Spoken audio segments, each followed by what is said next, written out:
Assalamualaikum warahmatullahi wabarakatuh. Alhamdulillah. Wassalatu wassalamu ala Rasulillah Muhammad ibn Abdillah wa ala alihi wa sahbihi wa man walah. Subhanaka la ilma lana illa ma 'allamtana innaka antal alimul hakim. Rabbi shrah li sadri wa yassir li amri wahlul 'uqdatan min lisani yafqahu qawli. Amma ba'du. Alhamdulillah, ibu-ibu sekalian saya muliakan, hadiah indah di mana Allah mengizinkan kepada kita untuk menghadapnya. Bukan main. Siapa kita ini sampai diizinkan Allah untuk bolak-balik menghadap kepada Allah Subhanahu wa taala dalam salat-salat kita? Saya pernah dengar dari para guru-guru kami, guru-guru saya. Mereka mengatakan di saat orang salat, di saat kamu salat, di saat saya salat, bukan hanya karena saya mau sholat, kamu mau sholat, akan tetapi karena kamu dianggap mulia di mata Allah, sehingga Allah izinkan dirimu untuk menghadap padanya. Ketika saya sholat, bukan hanya karena saya mau sholat, akan tetapi karena saya punya nilai di mata Allah, sehingga Allah izinkan kepada saya untuk menghadap padanya. Sebaliknya, ketika kamu tidak mau sholat, bukan hanya karena kamu tidak mau sholat, akan tetapi karena kamu sudah jatuh dalam pandangan Allah, terhina dalam pandangan Allah, sehingga Allah tidak lagi mengizinkan kepadamu untuk menghadap kepadanya. Ketika seseorang tidak sholat, bukan hanya karena dia tidak mau sholat, akan tetapi karena ia sudah tidak lagi bernilai di mata Allah, sehingga Allah tidak izinkan dia untuk menghadap padanya. Teman-teman, saudariku sekalian yang saya muliakan, kalau bicara tentang sholat nih teman-teman, ada 4 tingkatan, ada 4 kelas. Untuk kamu melihat sholatmu sudah ada di kelas yang mana. Kalau saya boleh bilang kelas teratasnya nih kelas bisnis, oke lah ya. Kelas bawahnya lagi kelas atasnya kelas eksklusif ya, kelas eksekutif. Terus bawahnya lagi kelas bisnis, bawahnya lagi kelas. Tapi ada 4 kelas, bawahnya lagi kelas gerbong. Nggak naik dalam kereta nih ya. Kelas yang paling bawah kita bahas nih, kelas gerbong nih. Kayaknya naik di atasnya nih ya, gerbongnya. Teman-teman sekalian, orang yang di saat mengerjakan sholat, dia kerjakan juga, tapi merasanya sebagai beban. Ya ampun, udah maghrib aja, baru juga asar. Ya ampun, males banget dah. Ini gak ada rusuh nih. Kita kan lagi jalan-jalan nih. Kita kan lagi belanja nih di Tanah Abang. Kita jamaah aja gimana sholatnya. Nah ini orang-orang yang menganggap sholatnya sebagai beban. Malas kalau disuruh sholat, terutamanya subuh. Terutamanya sholat subuh. Ini Allah ceritakan orang-orang yang seperti ini adalah kelompoknya orang munafik. Naudzubillah. Alladzina idza qamu ila sholati qamu kusala. Orang-orang yang kalau disuruh sholat bangun juga sih, tapi malas banget.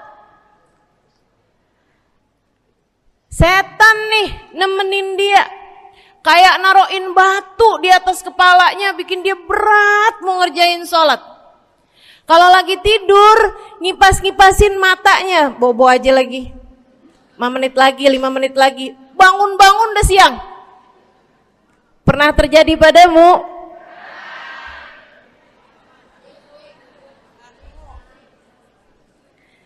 Jemur kunut.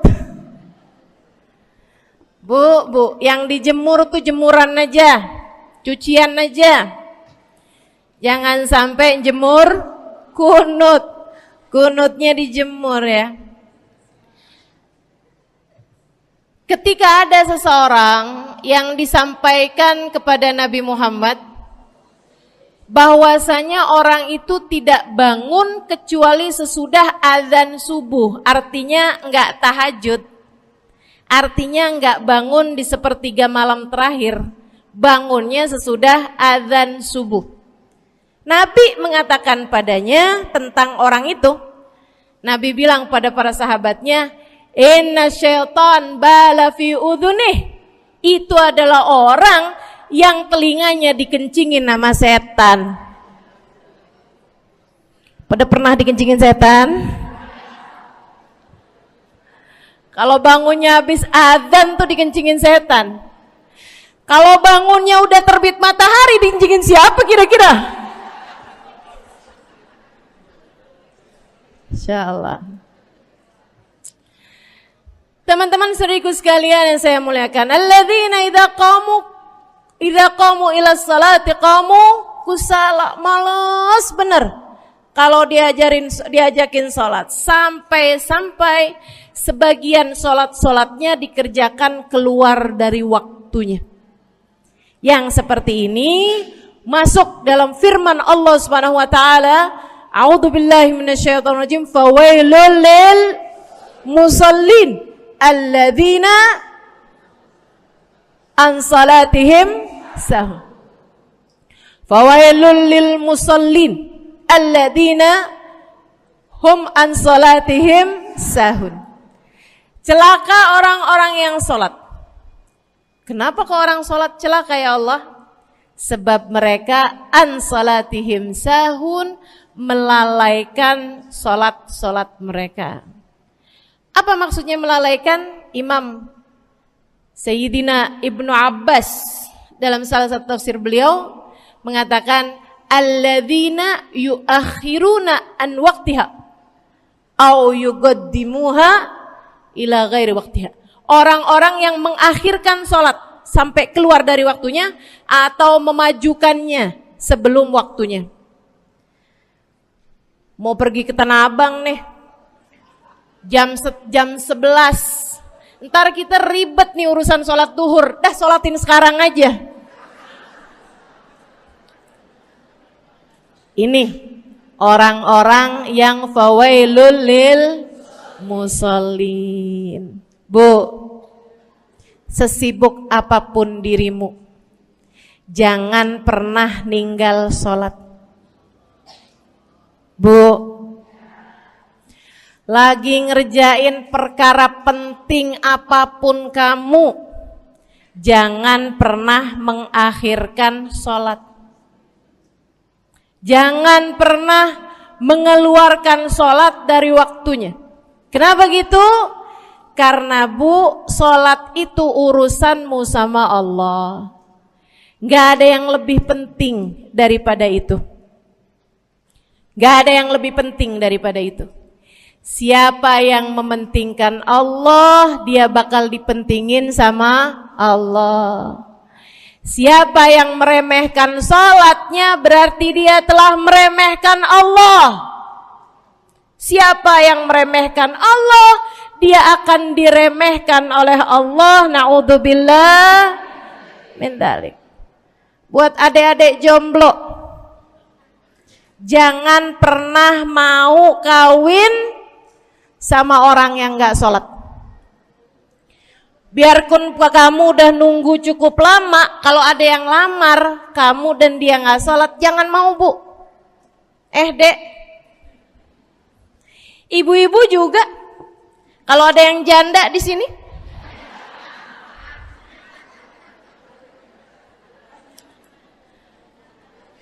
terus ada yang lamar kamu, Walaupun di garasinya ada kijang,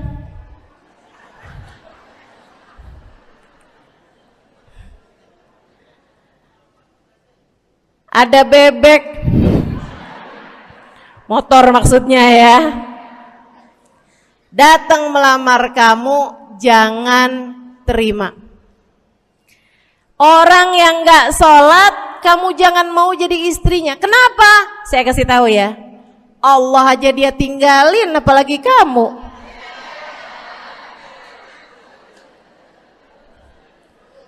Allah aja dia tinggalin. Siapa yang tidak berguna baginya peringatan Allah, maka tidak akan berguna baginya peringatan dari siapapun. Tapi dia mencintai saya, Ustazah. Dia mencintai saya cinta mati katanya. Sekarang tungguin setahun 2 tahun, cintanya hilang, tinggal matinya. Tapi dia mencintai saya luar biasa, Ustazah. Dia tak sanggup hidup tanpa saya. Itu namanya cinta monyet. Tungguin 2 tahun, cintanya hilang, tinggal. Jangan temenan sama orang gak sholat. Dia telah jatuh di mata Allah. Maka kita pun belajar buat jadi orang-orang yang terus mendaki, terus meraih rahmatnya Allah, terus belajar buat jadi salah satu orang yang dipandang dengan rahmat oleh Allah Subhanahu wa taala. Salah satunya dengan cara kita memuliakan sholat. Kita menjaga sholat. Jagain sholatnya. Jangan masuk kelompok orang yang tadi itu sholatnya menjadi beban. Ini kelompok paling bawah nih. Naik ke kelas ekonomi. Tadi begitu ya? Kelas ekonomi, orang-orang yang sholatnya menjadi sebuah kewajiban. Dia kerjain, dia tahu itu wajib, dia gak akan tinggalin. Tapi sama halnya dengan kewajiban-kewajiban yang lain. Kita nih kalau mikirnya kewajiban, Bu, kalau gak diwajibin lagi seneng. Betul gak? Masih ada kayak beratnya gitu ngerjain sholat.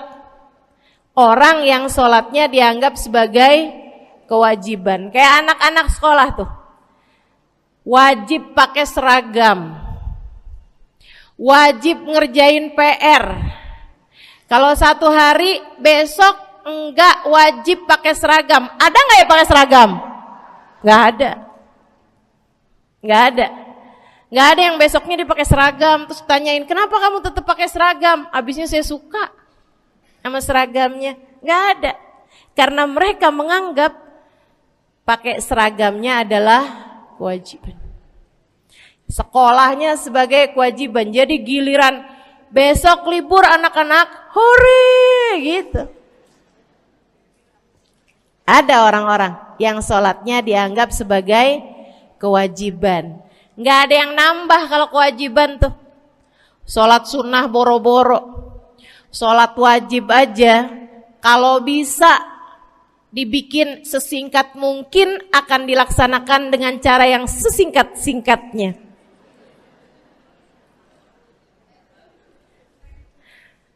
Habis ruku i'tidal sujud cepet bener ya. Malaikat raqib sama malaikat atid nih udah tahu aja kalau dia sholat. Habis ghairil maghdubi alaihim waladdallin. Malaikat atid bilang sama malaikat raqib, kulhu, catat kulhu udah pasti.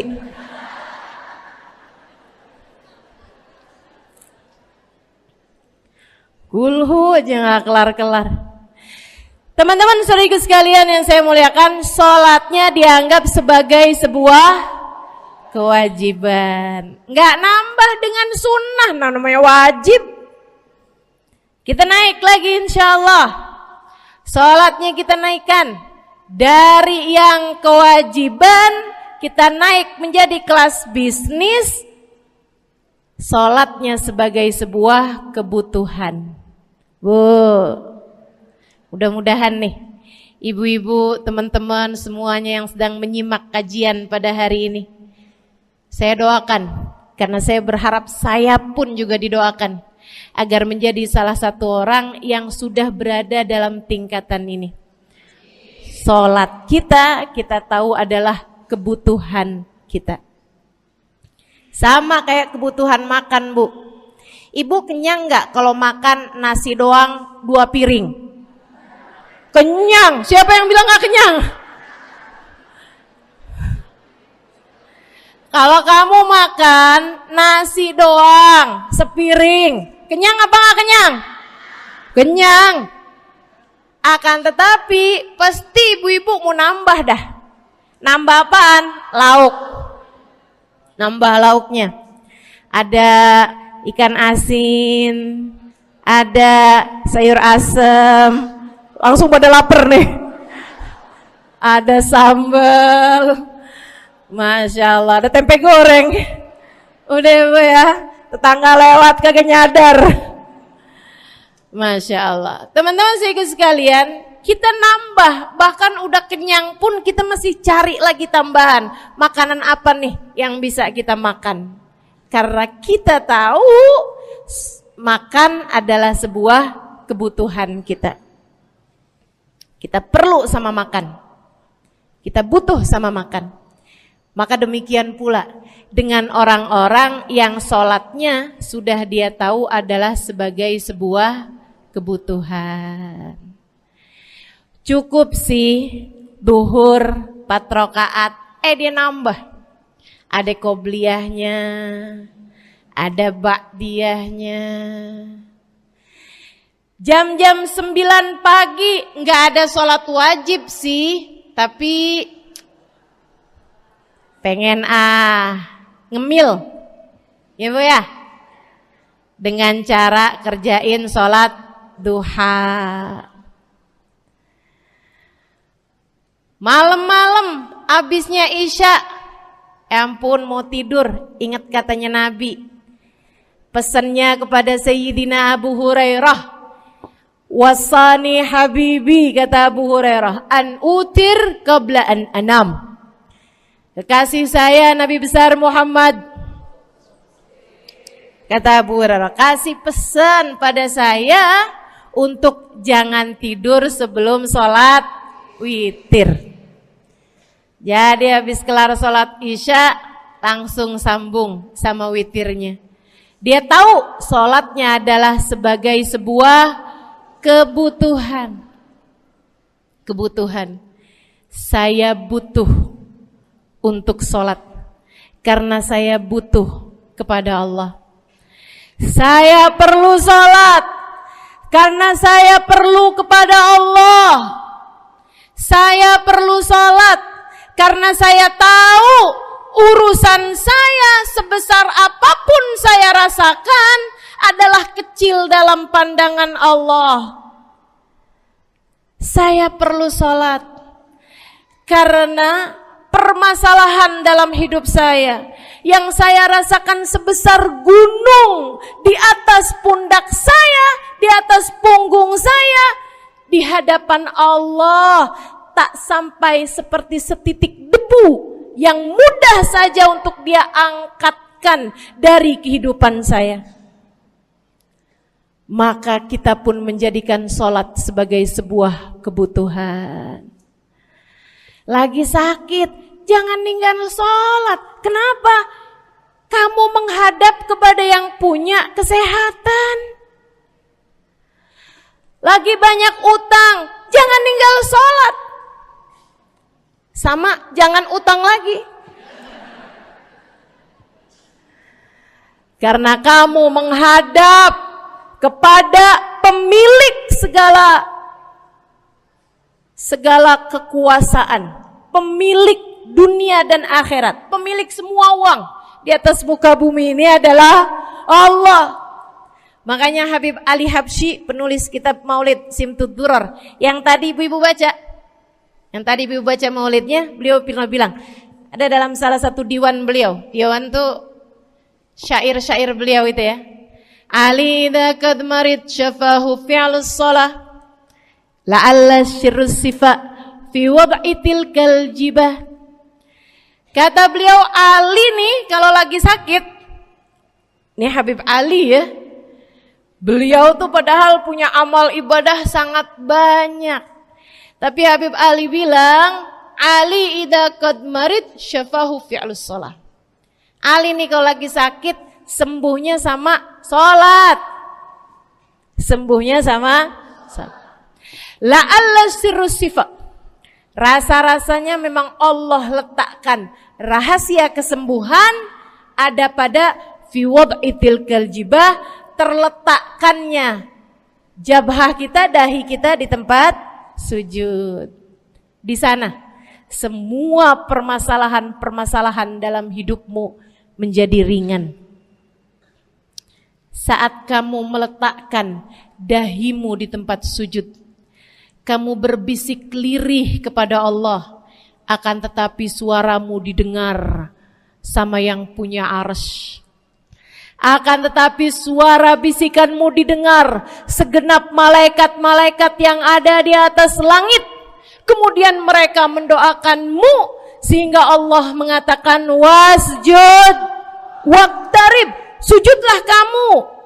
Posisi sujudmu itu waqtarib akan membuatmu menjadi dekat dengan Allah Subhanahu wa taala. Sujudlah dan mendekatlah kepadaku, kata Allah. Agrab ma yakunul 'abd min rabbih fahuwa sajid, kata Nabi Muhammad. Fa'akthiru fihi du'a faqamin an yustajabulah. Tempat terdekat seorang hamba dengan Tuhannya adalah saat dia sedang sujud. Maka perbanyaklah doa dalam sujudmu, kata Nabi Muhammad. Doamu sangat mungkin diijabah oleh Allah.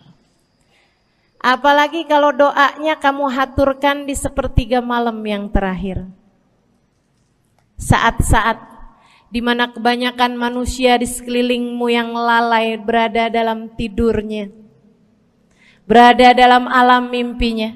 Para ulama tuh sampai bilang, Bu, dari kehususannya sepertiga malam yang terakhir, orang yang ngerjain maksiat aja sepertiga malam yang terakhir tuh tidur. Ibu gak pernah tahu orang-orang pulang diskotik jam berapa? Gak tahu ya, sama. Tapi Bu, yang pasti mereka tuh sepertiga malam yang terakhir malah pada pulang, malah pada tidur gitu. Orang maksiat aja itu sama Allah dibuat tidur tuh di jam-jam yang biasanya turun rahmatnya Allah. Allah mau milih nih mana nih hamba-hambaku, pilihan-pilihanku akan aku bangunkan untuk menghadapku. Kemudian Allah Subhanahu wa taala bertanya, hal min mustaghfirin, hal min taib, hal min talibi hajatin faunilahul matalib. Siapa nih di antara kalian yang lagi mohon doa, minta pertolongan, mohon ampunan, akan aku beri, kata Allah Subhanahu wa taala, sebab kalian meminta pada waktu yang paling aku suka. Kalau punya hajat minta. Kapan mintanya? Dalam sujud. Kapan sujudnya? Dalam sholatmu di sepertiga malam yang terakhir. Bu, ngelihat muka-mukanya pada punya hajat banyak-banyak nih. Gimana tahajudnya? Mudah-mudahan Allah jadikan kita salah satu di antara mereka yang menyibukkan diri di sepertiga malam yang terakhir, insyaallah. Sampai-sampai Bu ya, saya tinggal lama di kota Hadramut dulu. Orang-orang di Hadramut, orang awamnya, itu kalau mereka punya anak kecil umur 1 tahun, 2 tahun, 3 tahun tuh, punya anak bayi, balita gitu. Kalau mereka bangun di sepertiga malam yang terakhir, mereka akan membangunkan anak-anaknya walaupun buat main.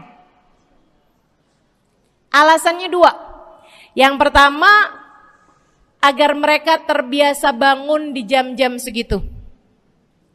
Nantinya kalau besarnya mereka jadi udah kebiasaan bangun di jam segitu, gampang ngerjain tahajud. Alasan yang kedua, ibu-ibu sekalian, agar anugerah, karunia, rahmat, pemberian Allah yang Allah turunkan di sepertiga malam yang terakhir, anak-anak mereka pun berhak untuk mendapatkannya karena mereka tidak sedang dalam keadaan tidur dan dalam keadaan berjaga. Kan kebalik sama orang kita. Anak-anak kita, cucu-cucu kita kalau bangun jam segitu kita tidurin lagi, masih malam nak, masih malam. Mama masih ngantuk nak. Masya Allah. Ibu, saya punya ibunya guru saya. Saya punya guru salah satunya dan yang tercinta di hati saya, Sayyidil Habib Umar bin Hafid. Guru saya. Beliau punya ibu namanya Hubabah Zahra. Almarhumah, baru meninggal masa-masa deket pandemi. Ya Bu ya, baru aja beberapa tahun silam meninggalnya. Itu ibu-ibu sekalian punya anak kalau nggak salah 12. Kalau nggak salah 12 anak beliau. Laki-laki 5. Kalau saya nggak salah ya, mohon maaf kalau saya salah. Kemudian yang perempuan 7. Semuanya soleh-solehah. Semuanya Bu jadi orang-orang yang luar biasa, yang terutamanya anak yang pertama yaitu Habib Ali Masyhur jadi mufti pada zamannya di Kota Tarim. Sampai wafatnya beliau masih sebagai mufti. Mufti itu Bu, permasalahannya umat semuanya ada di meja beliau untuk beliau selesaikan. Anak yang laki-laki yang paling kecil, Al Habib Umar bin Hafid, menjadi kita tahu semuanya ya, orang soleh, ulama, waliullah. Ibu-ibu sekalian, kita mau tahu nih, anak-anak soleh-solehah semacam itu ibunya kayak gimana gitu. Karena Bu, mohon maaf. Walaupun memang Nabi Nuh, nabinya udah soleh, anaknya gak soleh. Kan begitu ya? Ada juga sih, tapi secara mayoritasnya Bu, buah jatuhnya tak jauh dari emaknya begitu, anaknya kurang lebih begitu. Anaknya begitu, emaknya biar kita nggak lihat gitu udah bisa ngebayangin kayak apa orangnya. Ibu-ibu sekalian, nih anak-anaknya Hubabah Zahra, Masya Allah semuanya. Kita mau tahu ibunya kayak gimana. Satu cerita aja tentang Hubabah Zahra. Ibu-ibu sekalian, anaknya cerita, Hubabah Zahra, Umi, anak perempuannya, dia bilang seumur hidupnya nggak pernah ninggal tahajud. Bu, dari awal balik sampai meninggal, tidak pernah meninggalkan tahajud. Jauh banget ya? Sama siapa? Tahajud semalam, seminggu libur. Kelakuan siapa itu? Hubabah Zahra gak pernah ninggal tahajud kecuali satu malam. Satu malam itu beliau tuh lagi ada hajat besar, maksudnya lagi kayak ada acara pernikahan, kemudian beliau juga kelelahan, kecapean, baru tidurnya juga jam-jam 2, jam-jam mau jelang pagi Bu ya. Kelewatan tahajud. Bangun pas azan subuh. Ibu, beliau bangun dengan gemeteran. Beliau bangun dengan menggigil padahal enggak musim dingin. Beliau bangun, azan, innalillahi wa inna ilaihi rajiun. Azan, astagfirullah, ya Allah, astagfirullah, azan, ya Allah, ampuni Zahra ya Allah, Anaknya cerita, hari itu aku tidak pernah melihat ibuku berlelehan air mata sepanjang hari lebih daripada hari tersebut. Hari itu kami melihat ada seorang perempuan berlelehan air mata beristighfar memohon ampun kepada Allah karena satu malam dalam hidupnya beliau meninggalkan tahajudnya, teman-teman. Masya Allah, Masya Allah. Tiap kali makan ingat gitu, ya ampun tadi malam gak tahajud, samihni ya Rab, samihni ya Rab, sampai gak enak makan. Insya Allah, Insya Allah. Mudah-mudahan Allah jadikan keagungan sholat ada dalam hati kita. Sholat kita jadi kebutuhan. Insya naik tingkat eksekutif, teman-teman. Tadi saya ulangin lagi dah, karena ibu-ibu kan suka rada lupaan. Kelas yang paling bawah, kelas apa tadi? Gerbong. Menjadikan sholatnya sebagai beban. Kelas berikutnya menjadikan sholat sebagai kewajiban. Naik lagi menjadikan sholat sebagai kebutuhan. Tingkat terakhirnya ada hamba-hamba tercinta di sisi Allah yang menjadikan sholat mereka sebagai sebuah hiburan dalam hidupnya, hobi dalam hidupnya. Diawali, dicontohkan oleh baginda kita Nabi besar Muhammad yang mengatakan dalam hadis sahihnya, wa ju'ilat qurratu aini fis shalah, wa ju'ilat qurratu aini fis shalah. Dijadikan, kata Nabi Muhammad, Allah telah menjadikan, dijadikan li untukku qurrat aini, kesenanganku dalam kehidupan, kebahagiaanku ada pada, hobiku ada pada as-shalah, salat. Nabi itu orang yang kesenangan beliau, hobi beliau adalah salat. Kana idza faza'ahu amrun aladha ila shalah. Kata para sahabat meriwayatkan, Nabi kalau lagi dengar kabar-kabar yang gak enak, segera menuju kepada sholat. Nabi kalau udah ada kabar-kabar Rasul pasukan kita terkalahkan di medan peperangan, Nabi ngelihat Bilal. Kemudian Nabi Muhammad nanya, udah dekat waktu sholat Bilal? Sebentar lagi Rasul, arihni biha ya Bilal, arihni biha ya Bilal. Yuk Bilal, santaikan diri saya Bilal, tolong hibur diri saya Bilal. Segera azan dan kita akan sholat bersama-sama wahai Bilal. Kesenangan beliau, hobi beliau dalam sholat, dalam hidup adalah sholat.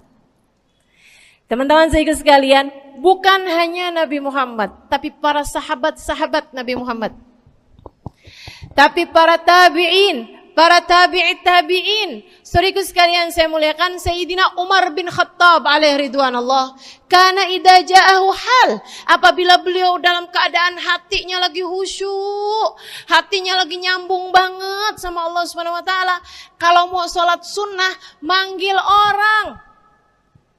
Beliau salat dalam masjid, ada orang mau salat sunnah, ada orang lagi baca Quran dipanggil sama beliau. Kamu saya bayar ya. Kamu duduk sebelah sini saya nih, baca Qur'annya deketan saya sini, kamu saya bayar. Buat apaan wahai Sayyidina Umar?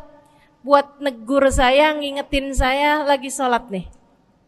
Oh gak usah dibayar Tuan. Yaudah kalau gitu kamu duduknya sebelah sini ya. Tugas saya apa Tuan? Kalau kamu lihat saya sholat berdirinya kelamaan, ingetin saya buat ruku. Kalau kamu lihat ruku saya kelamaan gak bangun-bangun, ingetin saya buat bangun. Kalau kamu lihat sujud saya kelamaan, ingetin saya buat duduk. Karena saya sekarang ini kalau lagi berdiri baca Al-Quran, lupa buat ruku. Dari nikmatnya bacaan Quran beliau. Baik Tuan. Sholat, baca Fatihah, habis itu baca Quran. Surat Al-Quran, dapat selesai satu, kok masih enak. Baca lagi, masih enak lagi, baca lagi. Yang sebelah beneran nih gak ruku-ruku. Beliau berdiri kemudian bilang, Tuan ruku. Gak kedengeran. Beliau berdiri deketin telinganya, Tuan ruku. Belum kedengeran juga. Ruku. Allahu Akbar. Sayyidina Umar bin Khattab. Tabi'in, Sayyidina Ali Zainal Abidin. Pernah lagi sholat, rumahnya kebakaran, teman-teman. Sholat sunnah di waktu malam, rumahnya kebakaran. Orang-orang pada teriak-teriak, Tuan Harik, nar, ya ibn binti Rasulillah, wahai anak dari cucunya Nabi Muhammad. Tuan, ada api di sekitarmu. Tuan, kebakaran. Tuan, kebakaran. Allahu Akbar. Sami Allahu liman hamidah. Enggak lihat apa-apa. Habis selesai sholat baru lihat, kebakaran nih rupanya.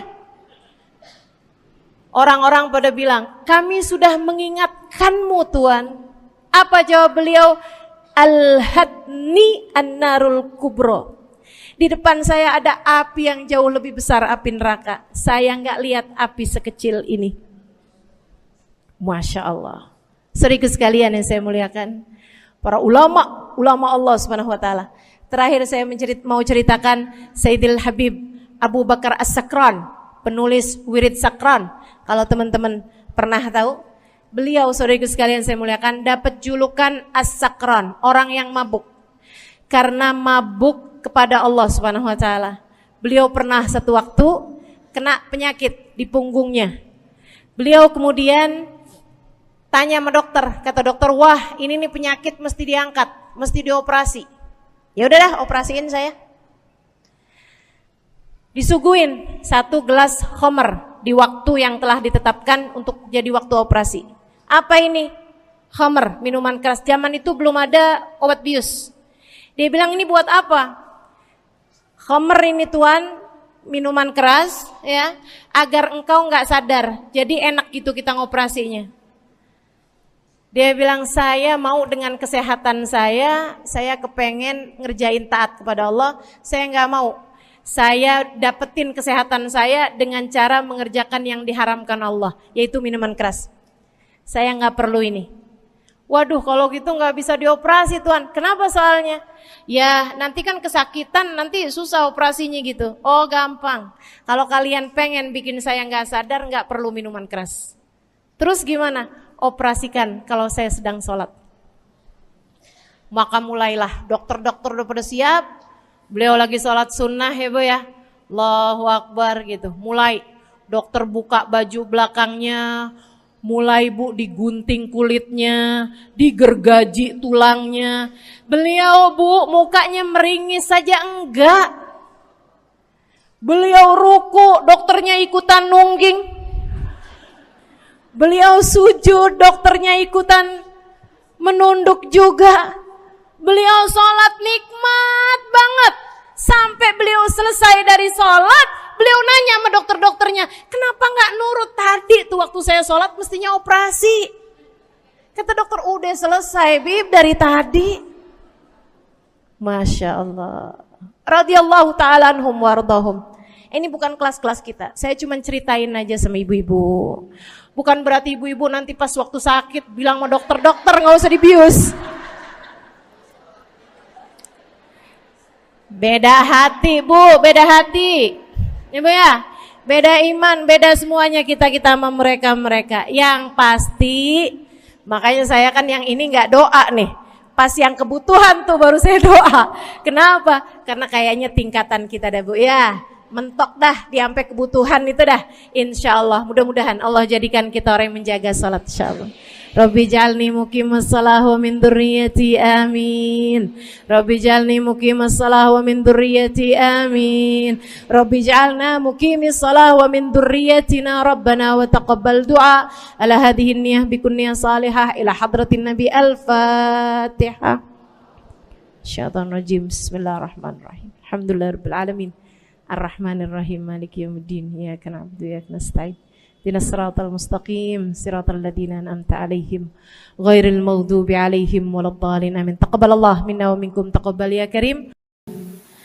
Sama-sama kita hormati, kita sayangi segenap keluarga besar dari Majelis Ta'lim Raudhatul Aliyah di bawah pimpinan Ibu Ayu Komaladewi Kita doakan semoga beliau beserta segenap keluarganya senantiasa dalam limpahan rahmat ridha Allah Subhanahu wa taala.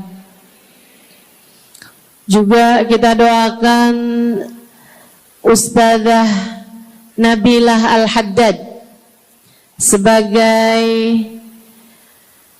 pengasuh di majelis ta'lim ini, sebagai pimpinan di majelis ta'lim ini, Bu Ayu dan Ustazah Nabilah sekeluarga semuanya insyaallah senantiasa dalam pandangan kasih sayang Allah SWT. Panjangkan umurnya, disehatkan badannya, dimudahkan urusannya, kabulkan hajatnya, semakin dicinta Allah SWT dan Rasulnya. Para ustadzah, para hubabah, para syarifah, para pimpinan pondok pesantren, para pimpinan majelis ta'lim, yang mudah-mudahan semuanya dalam limpahan rahmat ridha Allah SWT, serta tentu saja semua yang hadir di majelis ini, baik ibu-ibu, kakak-kakak, adik-adik, anak-anak, yang mudah-mudahan semuanya dirahmati Allah, disayang Allah, dibahagiakan Allah, diistiqomahkan jalannya menuju ridha Allah Subhanahu wa taala, insyaallah diistiqomahkan jalannya menuju surga Allah Subhanahu wa taala. Amin ya rabbal alamin. Qul amantu billah thumma istaqim, kata Nabi Muhammad sallallahu alaihi wasallam kepada seorang pemuda yang meminta nasihat, ya Rasulullah ausini, wahai Rasul tolong nasihati aku. Kita kalau ketemu orang mulia jangan minta duit, Bu. Kita kalau datang ketemu sama orang-orang yang kita tahu doanya mustajab, sangat soleh, hidupnya baik, apalagi jika dia adalah kekasih-kekasih Allah Subhanahu wa taala. Kamu kalau berjumpa dengan ulama, jangan minta sesuatu yang duniawi. Tirulah para sahabat ketika berjumpa dengan Nabi Muhammad.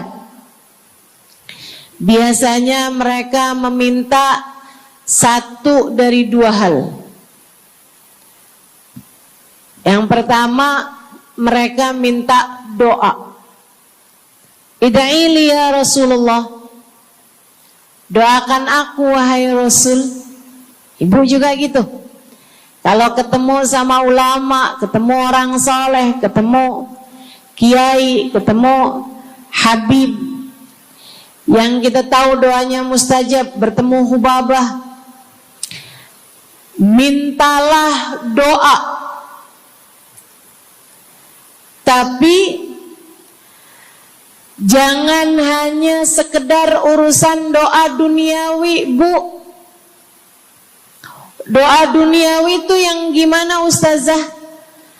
Doa yang kalau diijabah nggak akan manfaat begitu kamu masuk dalam alam kubur.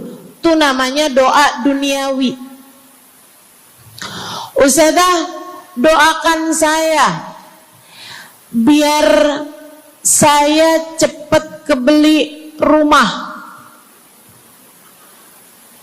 Bu, kalau mati rumahnya dibawa gak? Ustazah, doakan saya kepengen beli HP baru. Dibawa gak HP-nya? Enggak.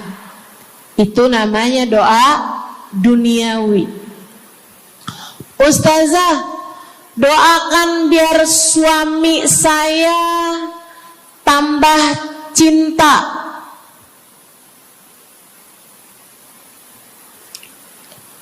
Kalau mati suaminya dibawa gak Bu? Walaupun kamu mau, dia gak bakalan mau Bu.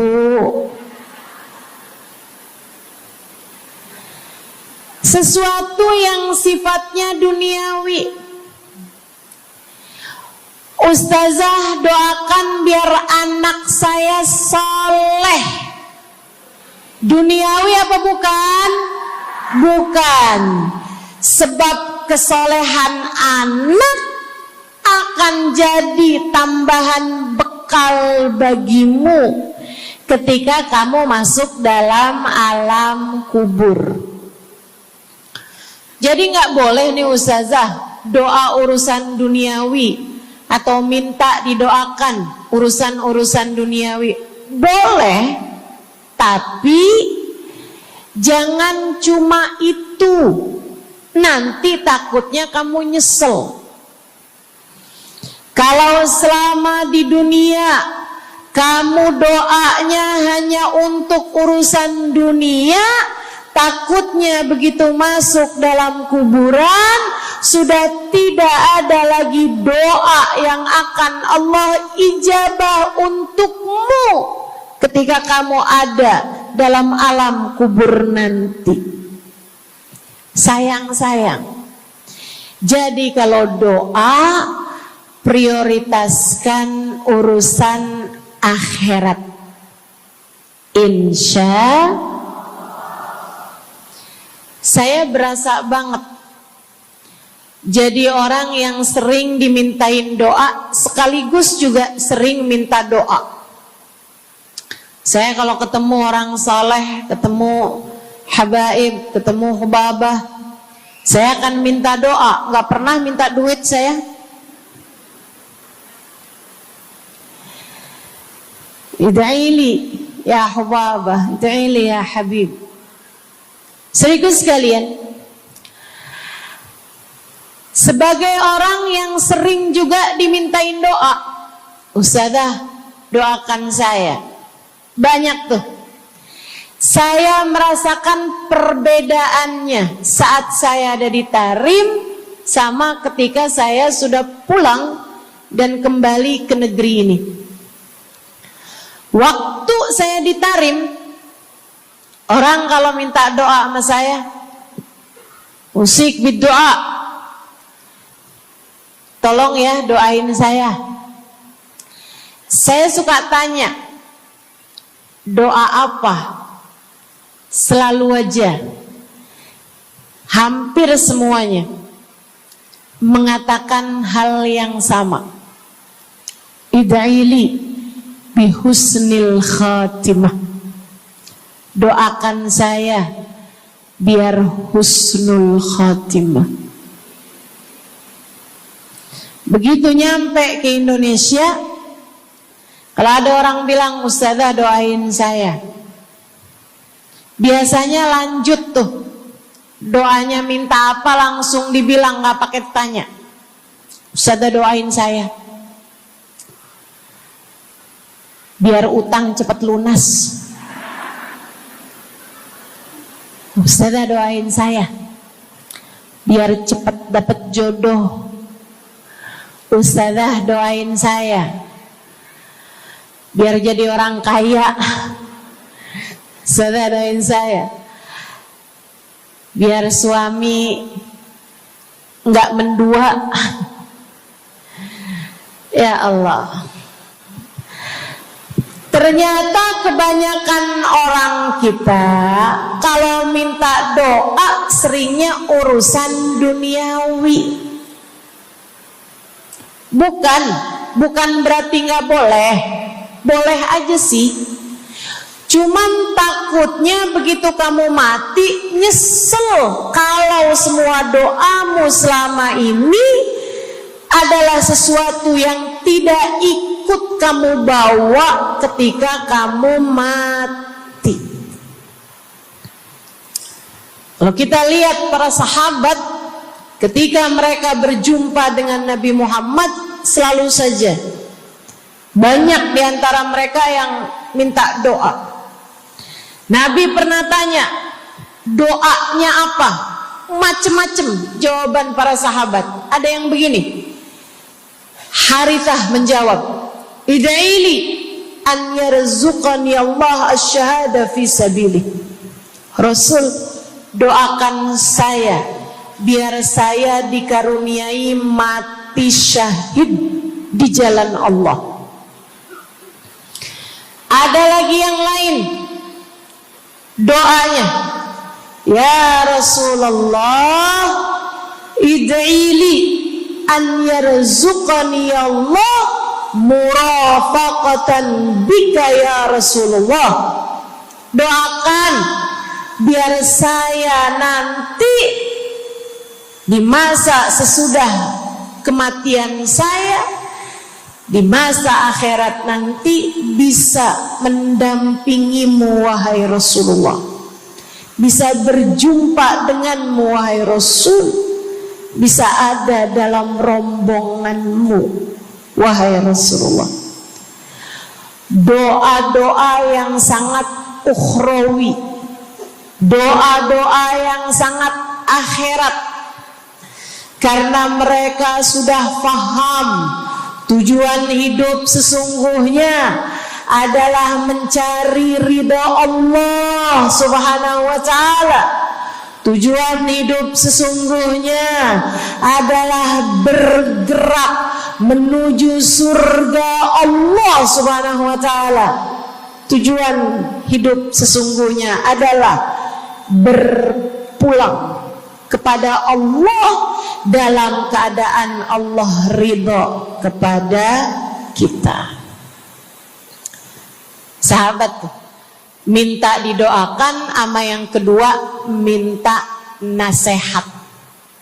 Kita juga nyontoh, kalau ketemu orang soleh, kalau ketemu ulama, kalau ketemu habaib, ketemu kiai, ketemu bunyai, ketemu hubabah, ketemu ustadzah, ketemu ustad, minta nasihat.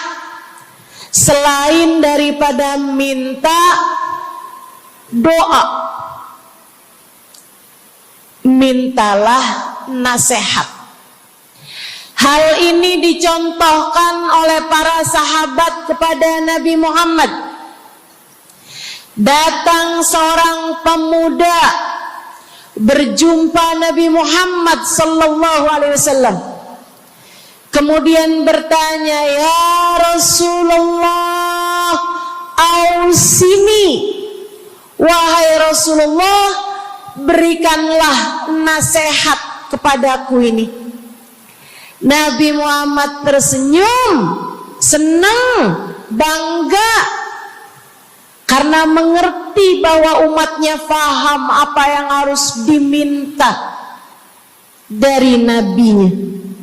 Nabi berkata kepadanya, qul amantu billah thumma istaqim. Kata Nabi Muhammad, ucapkanlah, aku beriman kepada Allah, kemudian istiqomahlah kamu di jalan Allah. Nasihat Nabi Muhammad buat pemuda tersebut, nasihat Nabi Muhammad buat pemuda-pemuda umatnya sepanjang zaman. Nasihat Nabi Muhammad buat umatnya, baik yang muda maupun yang tua, baik laki-laki maupun perempuan, baik yang pintar maupun yang kurang pintar. Semua umatnya dinasehati sama Nabi Muhammad. Karenanya akan saya sampaikan hal ini kepadamu hari ini. Quli, ucapkanlah, amantu billah, aku beriman kepada Allah. Tsumastaqimi, kemudian istiqomahlah kamu, wahai saudariku, di jalan Allah. Katakanlah, aku beriman kepada Allah. Kemudian istiqomahlah. Istiqomahlah. Nasihat yang sangat indah dari baginda kita Nabi besar Muhammad, yang Allah karuniakan kepadanya jawami'al kalim, dapat selalu berbicara dengan kata-kata yang ringkas tapi padat. Nabi itu ucapannya ringkas tapi padat. Nggak kayak saya, Bu, udahlah panjang dan ya, mudah-mudahan Allah jadikan ucapan-ucapan kita jadi kalimat-kalimat yang akan membawa kita menuju surga. Jadi ucapan-ucapan yang akan bawa kita menuju ridha Allah Subhanahu wa taala. Ibu-ibu, kita sama-sama belajar biar kalau ngomong itu enggak panjang-panjang, akan tetapi bermutu, berkualitas. Terutama Bu, ibu kalau ngomong sama anak-anak ibu, kadang-kadang panjang bener. Padahal itu aja, anak sampai hafal. Iya mah, katanya gitu. Betul gitu?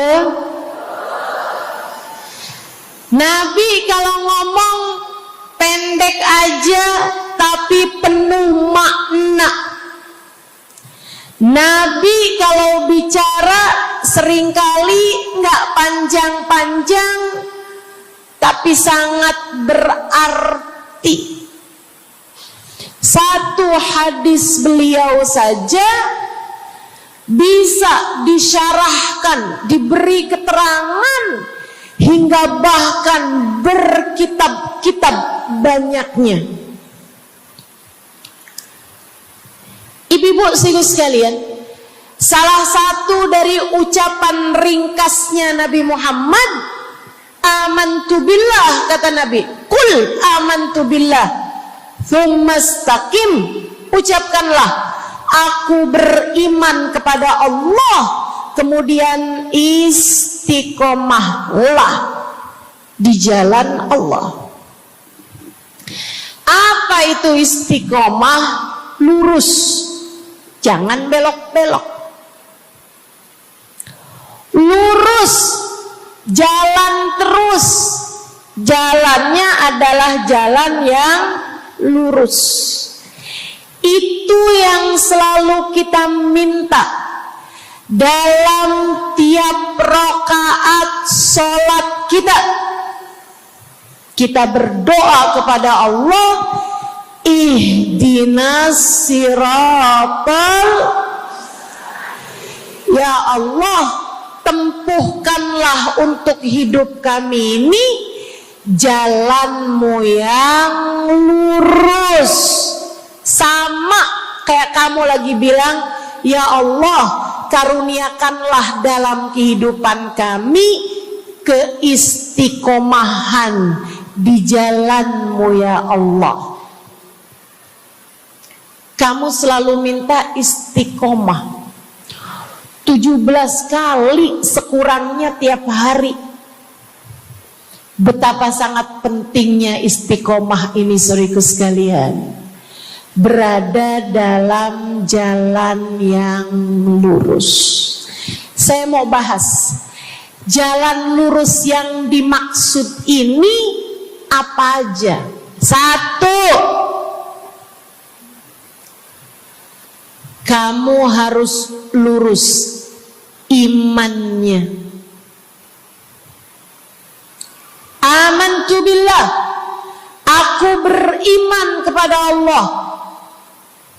Kata Nabi Muhammad sallallahu alaihi wasallam, "Qul amantu billah," ucapkanlah, aku beriman kepada Allah. Maka istiqomah tersebut yang nomor 1 adalah dalam urusan keimanan. Bu, Kak, Dek, Nak, yang lurus imanmu. Iman yang lurus tuh yang gimana, Ustazah? Iman yang lurus adalah memahami 2 kalimat syahadat yang menjadi pintu gerbang keimananmu.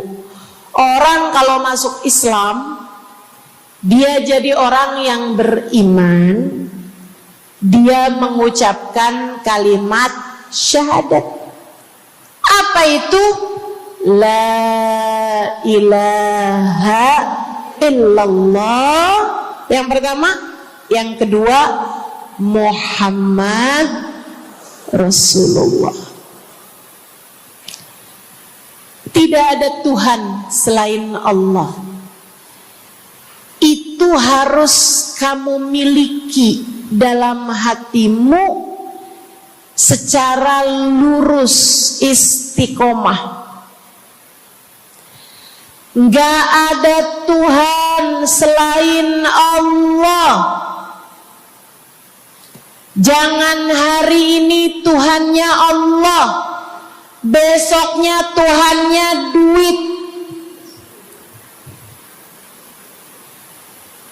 Apapun aja yang disuruh sama duit, yang ada duitnya, yang haram-haram pun diterjang.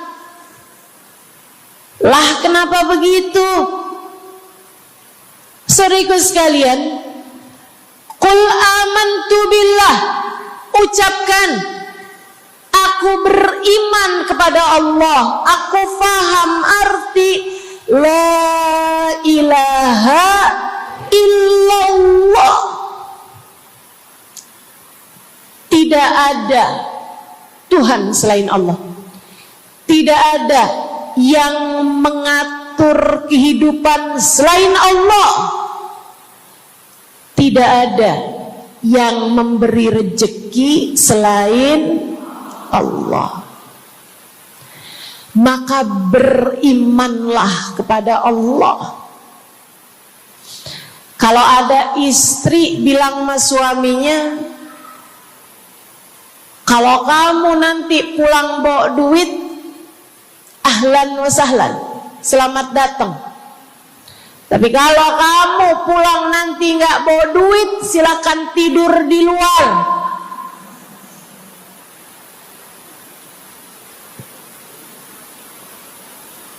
Kamu sepertinya kurang beriman.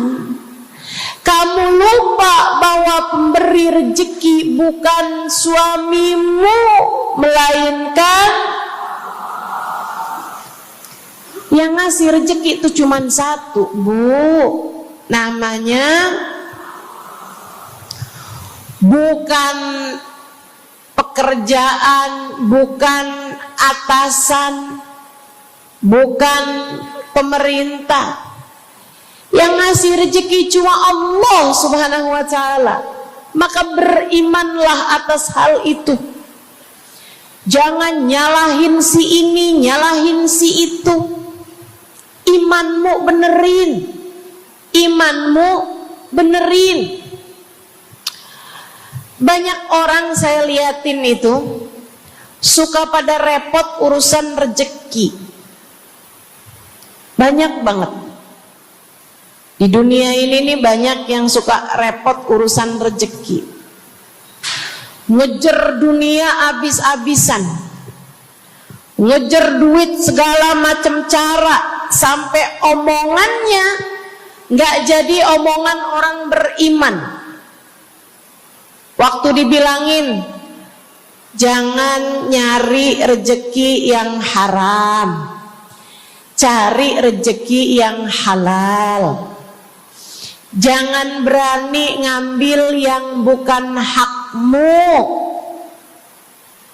Dia bilang begini nih, ya ustazah nggak tahu zaman sekarang, jangankan nyari yang halal, nyari yang haram juga susah saja.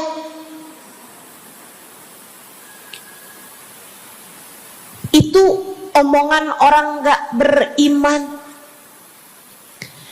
Kamu mesti ngerti dulu, kalau yang kamu minta adalah urusan rezeki, dengerin. Kalau yang kamu minta urusan rezeki, kamu harus datang kepada alamatnya. Yang sering kali membuat kamu setengah mati urusan rezekimu, sampai mau-maunya menghinakan diri, minta-minta sama orang, berharap dari orang. Seorang ibu berharap dari anaknya, seorang istri berharap dari suaminya. Saudariku sekalian, yang sering kali membuat kamu tersiksa urusan rezeki adalah karena kamu salah alamat. Kamu salah alamat. Kamu sedang tersesat jalan. Kamu sedang salah arah. Makanya jadinya kemana-mana kamu nggak nemu. Orang alamatnya aja salah. Ini kalau kamu mau ke Kubah Mas, tapi kamu perginya ke Taman Mini, nyampe apa nggak nyampe? Dapat apa enggak majelisnya? Nggak dapat. Kenapa? Salah alamat. Yang dicari Kubah Mas, kamu perginya ke Keong Mas. Nggak nyampe, nggak dapat. Saya kasih tahu padamu, alamat rezekimu ada pada Allah. Alamat rezekimu ada pada Allah. Alamat rezekimu ada pada Allah. Maka berimanlah kepadanya, fahamilah arti la ilaha illallah. Tidak ada Tuhan kecuali Allah. Gak ada yang ngasih rezeki selain kamu. Lagi sakit,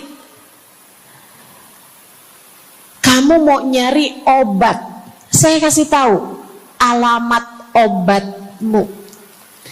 Alamat yang bisa menyembuhkanmu hanya satu, namanya urusan rezeki. Allah sudah bilang, huwar razzaq dzul quwwatil matin. Allah lah satu sang pemberi rezeki. Allah lah satu sang pemilik kekuatan sejati. Jadi kamu kalau mau nyari rezeki, datanglah ke alamatnya, datanglah kepada Allah. Kamu lagi mau nyari kesehatan, jangan salah alamat. Datanglah kepada sang pemilik kesehatan. Alamatnya yaitu Allah yang telah mengatakan, fa idza maridtu fa huwa yashfin. Katanya Nabi Allah Ibrahim, apabila saya sakit, maka hanya Allah lah yang maha menyembuhkan. Berarti nggak boleh pergi ke dokter gitu Ustazah? Silahkan pergi ke dokter, pergi ke apotik, datang kepada orang yang doanya mustajab, minta didoakan. Tapi semua hanyalah sebab, semua hanyalah wasilah. Sang penyembuh sejati adalah Allah. Saudariku sekalian yang saya muliakan, kalau kamu merasa saya lemah Ustazah, gak punya kekuatan, kalau kamu merasa saya bodoh Ustazah, saya tidak mengerti di mana alamat ilmu, di mana alamat pengetahuan. Bu, Kak, Nak, anak-anak nih yang masih lagi belajar di pondok pesantren, yang masih lagi belajar di mana-mana, saya kasih tahu padamu, alamat ilmu ada pada Zat yang Maha Satu, namanya Allamal insana malam ya'lam. Allah lah yang mengajari manusia apa yang tidak dia ketahui. Pengen dapat ilmu, datanglah kepada Allah. Pengen punya kekuatan, datanglah kepada Allah. Saya udah tua Ustazah, saya janda pula Ustazah, saya nggak punya kekuatan ya Ustazah. Kekuatanmu hanya ada pada Zat yang Maha Satu, Allah Subhanahu wa Ta'ala. Datanglah selalu padanya. Imanmu jangan biarkan ia naik turun. Imanmu biarkan ia kokoh di dalam hatimu. Jangan percaya kalau ada yang bilang kekuatan ada pada uang. Jangan percaya. Percaya hanya satu aja, kekuatan ada pada Allah. Jangan percaya orang bilang kekuatan ada pada kecantikan. Kalau kamu cantik, kamu kuat, suamimu gak akan kemana-mana. Jangan percaya, Bu. Percaya hanya satu aja, kekuatan ada pada Allah Subhanahu wa Ta'ala. Kamu takut terjadi hal-hal yang buruk bagimu, bagi anak-anakmu. Kamu kepengen ada yang jaga. Ibu, gak usah pusing-pusing mau nyari bodyguard, gak usah pusing-pusing mau sewa security, pengamanan. Sebab sang pemberi keamanan hanya satu, namanya Wallahu ya'simuka minan nas. Hanya Allah satu yang dapat menjagamu dari kejahatan manusia. Qul a'udzu birabbin nas. Katakanlah, aku berlindung kepada sang penjaga manusia, sang pemelihara manusia, sang pengasuh manusia. Allah Subhanahu wa ta'ala.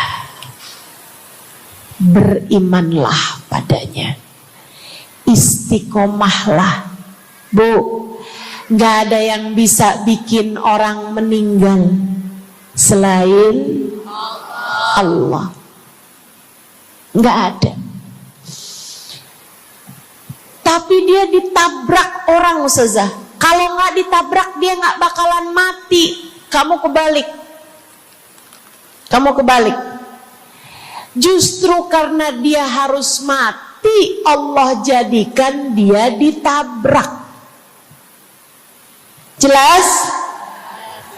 Ini imannya mesti yang benar nih. Jangan kamu kira ini ada dokter malpraktek sehingga dia kemudian meninggal dunia. Jangan kamu kira karena salah minum obat dia mati. Bukan, ibu-ibu sekalian, justru karena dia harus mati, karenanya kemudian ketemu sama dokter yang malpraktek lah, ketemu sama obat yang salah lah.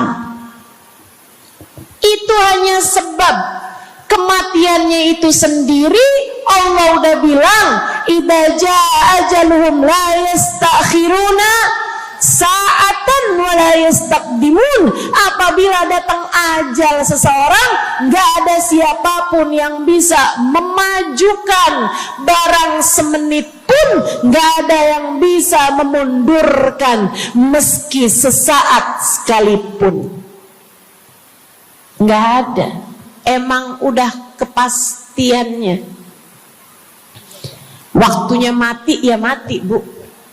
Gak ada yang bisa menghidupkan, sekaligus tidak ada yang bisa mematikan selain Allah. Itu artinya istiqomah dalam iman. Tapi tunggu dulu, sebelum saya lanjutkan istiqomah yang lain. Selain beriman kepada Allah, kamu juga harus beriman kepada Nabi Muhammad. Kamu harus beriman kepada Nabi Muhammad. Beriman bahwa beliau adalah, a'udzubillahi minasyaitonirrajim, qul innama ana basyarum mithlukum yuha ilayya. Dua-duanya harus seimbang. Innama ana basyarum mithlukum, tapi juga yuha ilayya. Katakanlah wahai Nabi Muhammad, aku adalah seorang manusia seperti kalian. Saya punya badan, saya punya perasaan. Kalau nggak makan-makan saya lapar. Kalau habis makan nggak minum saya haus. Kalau beberapa hari saya nggak tidur, saya ngantuk. Qul innama ana basyarun. Sampaikan kepada manusia, aku adalah seorang manusia seperti kalian juga. Sama anak cinta, lama nggak ketemu sama istri, kangen. Katakan wahai Nabi Muhammad, ana basyarum mithlukum, saya manusia seperti kalian juga. Kalau ada yang disayang kemudian meninggal, sedih. Karena Nabi adalah seorang manusia. Tapi tunggu dulu, beliau tidak hanya sekedar manusia, Itu adalah satu sisi kehidupan Nabi Muhammad. Jangan lupa, innama ana basyarum mithlukum, tapi yuha ilayya, aku diberi wahyu, aku hamba wahyu, aku berbincang-bincang dengan Allah, kalian tidak. Aku berbicara langsung dengan Allah, kata Nabi Muhammad, kalian tidak. Aku dituruni malaikat Jibril, kalian tidak. Aku diberi wahyu Al-Quran 30 juz, kalian tidak barang seayat pun. Nih, kalau saya perhatikan, imannya umat manusia yang beriman kepada Allah sekalipun menjadi cacat ketika tidak beriman kepada Nabi Muhammad. Lihatin, mohon maaf, orang Yahudi, Bu, beriman kepada Allah. Kamu kalau nanya sama orang Yahudi, Tuhanmu siapa? Allah. Tapi mereka enggak beriman kepada Nabi Muhammad. Apakah mereka disebut orang yang beriman? Tidak. Orang Nasrani, apakah mereka beriman kepada Allah? Iya. Tapi apakah mereka beriman kepada Nabi Muhammad? Tidak. Apakah mereka beriman? Tidak. Bahkan umat Islam ada yang mempercayai sesudah Nabi Muhammad ada nabi yang lain, namanya Mirza Ghulam Ahmad, sehingga mereka menyebut agama mereka Islam, tapi agama Islamnya pakai ada kelanjutannya, Islam Ahmadiyah. Apakah mereka beriman? Tidak. Sebab syarat iman selain la ilaha illallah juga ada Muhammad Rasulullah. Bahkan, Bu, ada banyak di antara kita orang-orang yang iman kepada Allah luar biasa,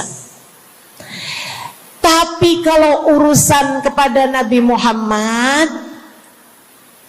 kalau lagi diceritain Isra Mi'raj, dia bilang Nabi Muhammad tuh gak usahlah segitu amat diperayakan Isra Mi'rajnya. Nabi Muhammad tuh Isra Mi'raj cuman sekedar ruhnya aja, badannya nggak pakai Isra Mi'raj. Jadi Nabi itu orang ngelihatnya kayak tidur aja, ruhnya aja yang melayang-layang. Isra Mi'raj bener, tapi ruhnya aja, badannya nggak pakai pergi. Jadi kalian nggak usah berlebih-lebihan sama Isra Mi'raj. Oh, kenapa gitu? Kamu gak percaya sama Isra Mi'raj, sama badan-badannya Nabi sekalian, kamu gak percaya. Kenapa? Ya karena itu gak masuk akal. Manusia kan gak bisa kayak gitu. Nabi Muhammad kan manusia.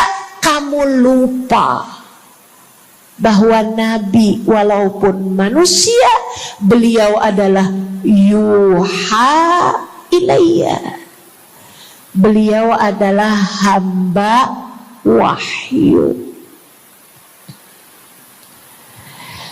Ketika diceritakan tentang mukjizatnya Nabi Muhammad yang bisa memperbanyak makanan, bahkan ada ghazal, ada rusa yang berbicara dengan Nabi Muhammad, ada unta yang sujud kepada Nabi Muhammad, ada pohon yang datang kepada Nabi Muhammad dengan mencabut akarnya, kemudian berjalan dengan akarnya menuju Nabi Muhammad.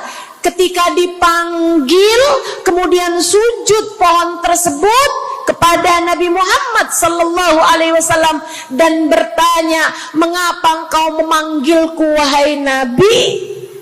Dia nggak percaya, nggak masuk di akal. Itu hanyalah dongeng. Kita bilang tapi hadisnya sahih, riwayatnya Ibnu Mas'ud yang menceritakan hal itu, hingga bahkan Sahibul Burda menuliskannya. Katanya Sahibul Burda Imamul Busiri, ja'at lidakwatihil asjaru sajidatan tamshi ilaihi ala saqin bila qadami. Datang ketika dipanggil sama Nabi Muhammad pepohonan. Mereka datang dengan, mereka berjalan dengan akar-akar mereka, kemudian sujud di hadapan Nabi Muhammad. Ini tentang iman. Mereka nggak percaya. Mereka ngakunya paling beriman. Mereka ngakunya paling lurus imannya. Tapi kenapa kalau mengenai Nabi Muhammad kamu menjadi timpang? Ketika melihat orang ramai-ramai bersolawat kepada Nabi Muhammad, mereka kegerahan. Ketika melihat orang-orang ramai datang ke majelis-majelis maulid, merayakan, bergembira atas lahirnya Nabi Muhammad, mereka kegerahan sampai mereka bikin GAM. Apaan tuh? Gerakan anti maulid. Oh, ada lagi mereka menyebut diri mereka GAS. Apaan tuh? Saya tanya. Gerakan anti solawat lah. Kenapa kamu kegerahan sama Nabi Muhammad? Hah? Kenapa kamu ngerasa kayak takut banget umat begitu cinta sama Nabi Muhammad? Ada apa denganmu? Kamu lupa Nabi Muhammad memang manusia, tapi qul innama ana basyarum mithlukum yuha ilayya. Jangan pernah pisahkan Nabi, meskipun beliau seorang manusia seperti kita, tapi beliau adalah hamba wahyu. Beliau adalah hamba wahyu. Kamu gerah banget orang bersolawat sama Nabi Muhammad. Ada masalah apa sama kamu? Kamu gerah banget orang baca maulid Nabi Muhammad. Bahkan ada orang-orang yang ngaku paling Islam, tapi gerah banget ngelihat orang berziarah ke makam Nabi Muhammad. Ada masalah apa sama kamu? Yang bermasalah bukan kami umat Nabi Muhammad. Yang bermasalah adalah imanmu. Sebab ketika kita diminta beriman kepada Nabi Muhammad, jangan hanya fokus kepada kemanusiaan Nabi Muhammad,